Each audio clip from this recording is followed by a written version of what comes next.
Olá, bom dia, Paz do Senhor, Deus abençoe a minha, a nossa, a sua vida de forma poderosa e abundante, em nome de Jesus. Que as ricas bênçãos de Deus sejam transbordantes em nossas vidas. Mais uma palavra, mais uma reflexão, meditação, devocional, como você quiser chamar, nesse canal de bênção, palavra ouvida, o Evangelho sem fantasia. A verdade nua e crua como tem que ser dita. Verdade é verdade, não é verdade? Bom, hoje eu quero falar sobre sofrimento não é bem o que você pensa. Como assim? A gente fala em sofrimento, pensa em coisa ruim. Fala em sofrimento, pensa em desfecho triste, pensa em desespero. Você logo quer ser feliz. Ninguém quer sofrer. Mas há um contexto dentro do texto que fala sobre o sofrimento, há uma revelação, há algo profundo que, como cristãos, seguidores de Cristo, pessoas como nós que cremos nesse amor, que cremos no ressurreto Jesus da cruz, cremos que a cruz está vazia, a gente tem que entender que há uma outra interpretação. Em alguns momentos, não é uma coisa que sempre, não, é uma coisa que às vezes o sofrimento ele é algo necessário, é uma arma importante de Deus.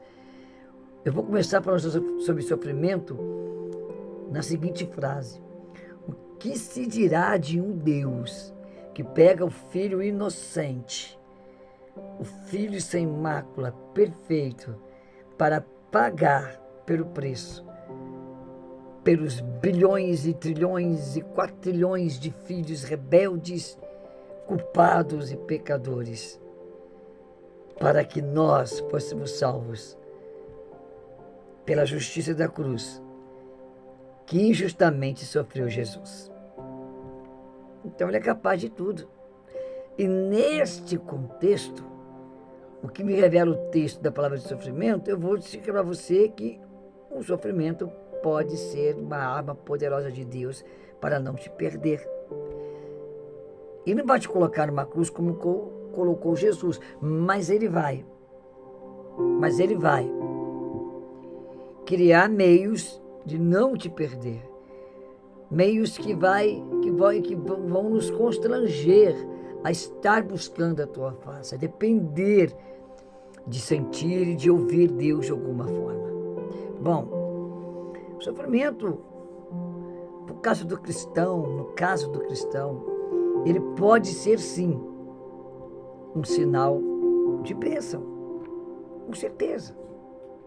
Vamos lá em 1 Pedro 4,12, que Pedro está dizendo o seguinte: amados, não estranheis a ardente provação que vem sobre vós,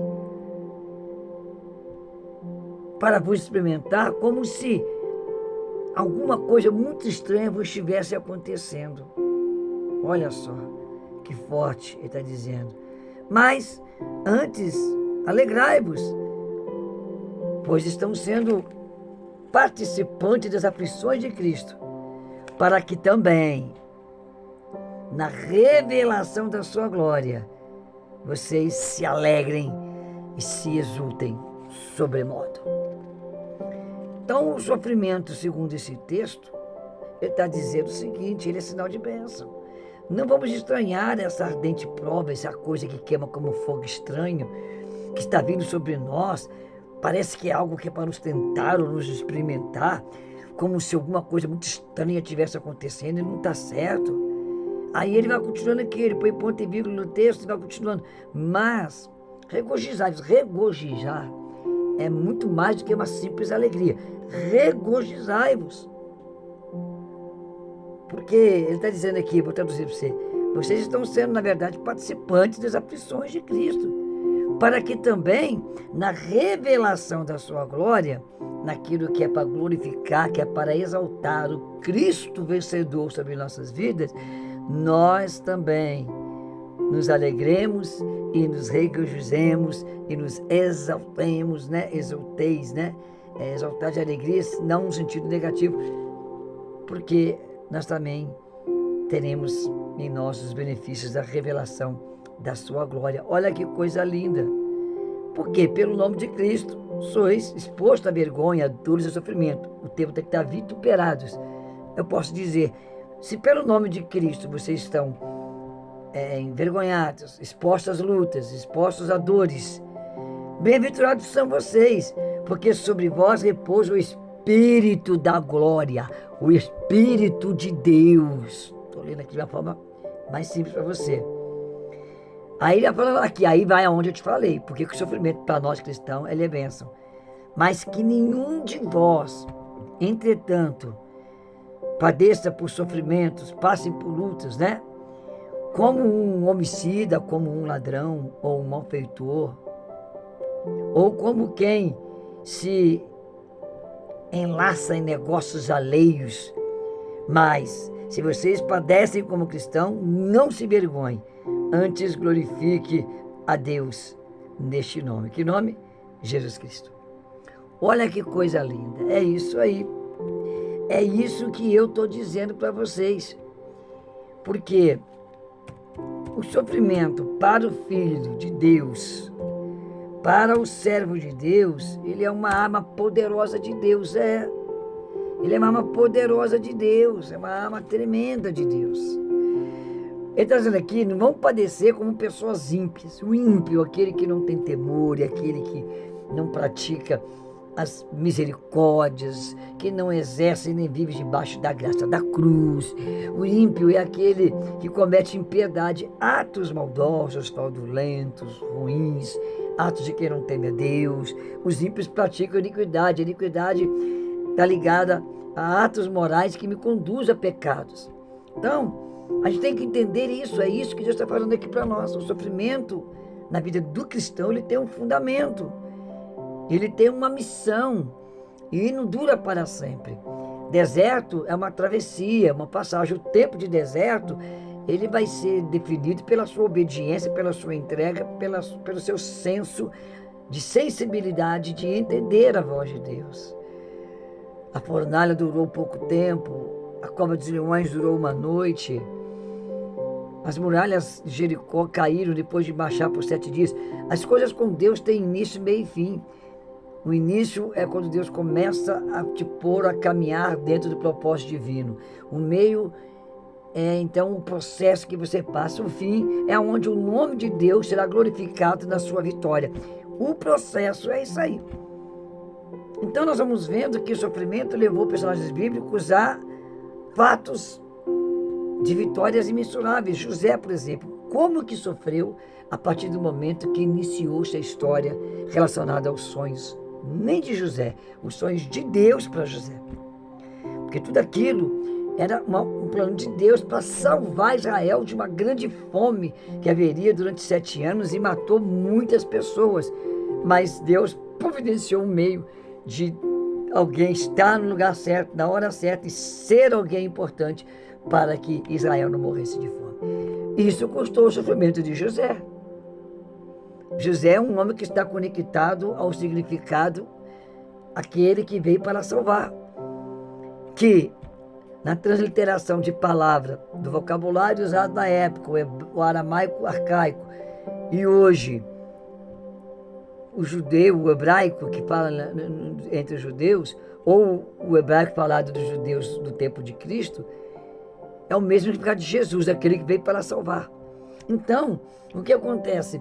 José passou por um sofrimento terrível.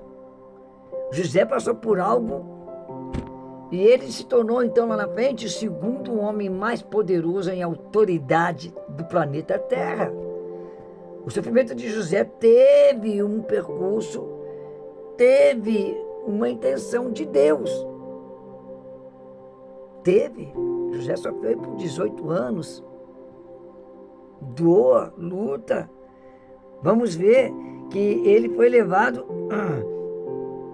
a um estado de poder e graça diante dos homens e Deus, mas que sem o sofrimento não chegaria.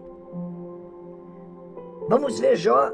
O sofrimento de Jó o levou a ser 2 vezes mais rico, levou ele a ter dupla honra em todos os aspectos. Teve filhos de novo, e os filhos o honraram duplamente, porque os filhos que ele teve depois da aprovação não cometeram os mesmos erros dos primeiros filhos, que viviam em festas que Jó depois tinha que sacrificar pelos filhos por causa dos pecados daquelas festas que eles faziam. E ele foi honrado com dupla honra, onde ele foi duplamente honrado diante dos homens, diante do mal, diante de Deus, dos céus. Mas ele passou por um processo de sofrimento. Abraão, ele teve o título de ser chamado, você vai ver lá esse título que ele foi chamado, aleluias, de amigo de Deus. Lá em Isaías 41, 18, porém tu, ó Israel, meu servo, porém tu, Jacó, a quem elegi, descendência de Abraão, o meu amigo. Você vai lá em Tiago 2,23, onde está sendo escrito, e cumpriu-se a escritura que diz, e creu Abraão em Deus, e foi-lhe isso imputado como justiça, e foi chamado amigo de Deus. A justiça, ou seja, foi dada a Abraão um título honorável por entender o caminho de Deus e passar pelo processo sem desistir. Sofrer com resiliência, com resistência, o sofrimento que lhe foi proposto para chegar aonde ele chegou e ganhou um honroso título de um amigo de Deus.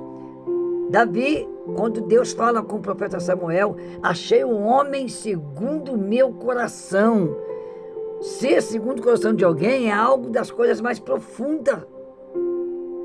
É ser um amigo mais chegado que um irmão.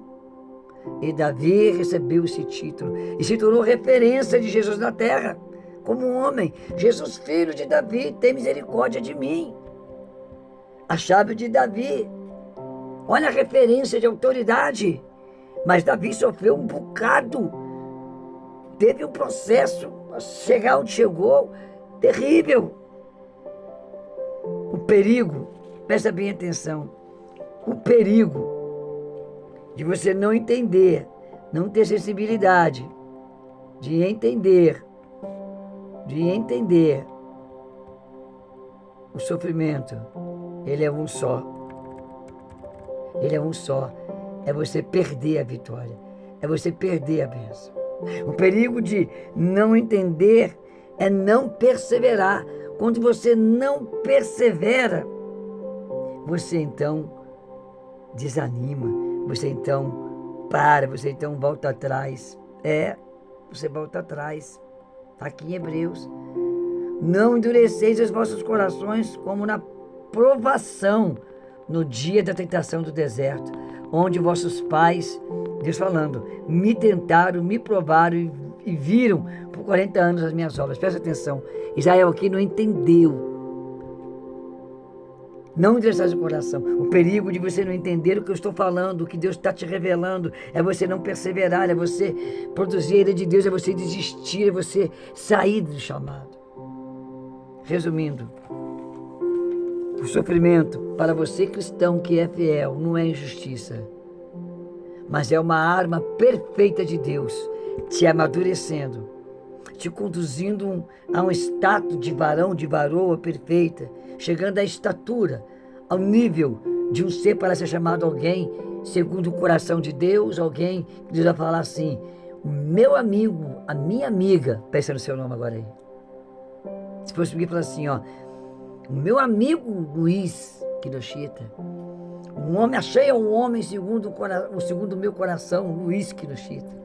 Não é porque ele é bom, porque ele é rico, porque ele é rei, não é porque ele fala bonito, prega bonito, ora bonito, é porque ele tem sensibilidade de entender que eu tenho um caminho sobremodo excelente e eu quero que todos, olha bem, Deus falando, entenda que a vontade de Deus, ela é boa, ela é perfeita, ela é agradável, pronto, acabou. O seu sofrimento não é injustiça, não é que Deus esqueceu de você, a sua dor não é injustiça e que as pessoas esqueceram de você, não. José, como Abraão, como Davi, viveram momentos de traição, foram enganados, viveram a ingratidão das pessoas, ao abandono das pessoas, a calúnia das pessoas. As pessoas esqueceram deles, largaram eles na rua da amargura, na via do sofrimento. E esses homens, muitas vezes, sozinhos, sem ninguém, choraram. Mas venceram e perseveraram porque tiveram a sensibilidade de entender, não endureceram o coração nos dias da provação.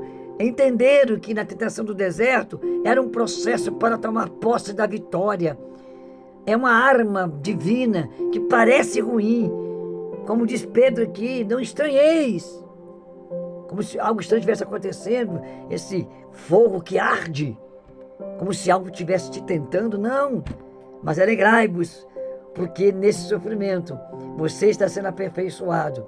E a grande bênção, a grande vitória, o grande sonho, o grande desejo, não só seu, porque os pensamentos de Deus são maiores do que os seus pensamentos. E os sonhos de Deus é dar o fim que você deseja ter, mas passa pelo processo. E o processo, o meio, é o sofrimento, faz parte. Mas vai passar, porque o Espírito Santo está em você, está em mim, está em nós. Consola, geme com gemidos inexprimíveis, intercede, nos ajuda e nos assiste em nossas fraquezas. Você vai vencer, em nome de Jesus Cristo. O Espírito Santo está te conduzindo a esta vitória. O Senhor vos dará a entender esse negócio. Esse processo tem um fim. Com Deus tudo começa, tem meio e tem fim. E o fim é glorificar o nome de Deus através de nossas bênçãos e vitórias. Que Deus abençoe sua vida, resplandeça sobre ti a glória dele. Calma, vai passar, está acabando, eu já estou vendo, olha lá o fim. Já estou vendo o fim, olha lá, olha o fim, olha o fim. Está ali o fim desse sofrimento, está chegando, já está batendo. Está batendo a porta, a vitória, o mensageiro da paz está chegando. Em nome de Jesus, recebe, sente o abraço gostoso do Espírito Santo. Amém. Jesus te ama e vai te dar grandes coisas. Eita Deus grandão. Amém.